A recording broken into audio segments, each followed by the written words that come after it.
I've had many circumstances where I was afraid or unsure of taking a certain step. There's not one thing I was afraid of doing. There are many things I was afraid of doing. And I think the greatest of them all was becoming an independent adult. When the day came in which I was no longer my parents' young child, that they took care of me.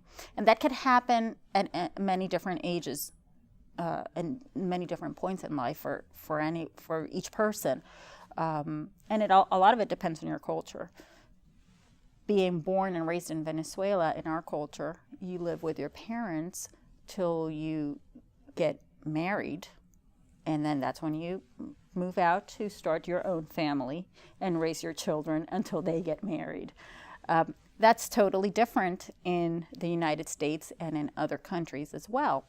So the moment that I left my country to come here to the United States to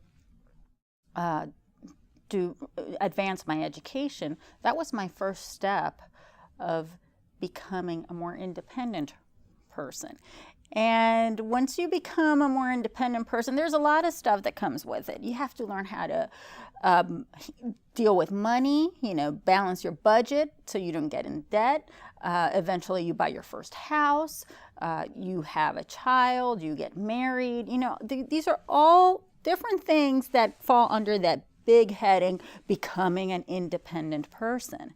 So you can see I could be afraid at many different levels. But I still had to do them all. Sometimes you don't have a choice. It's not a matter of choice.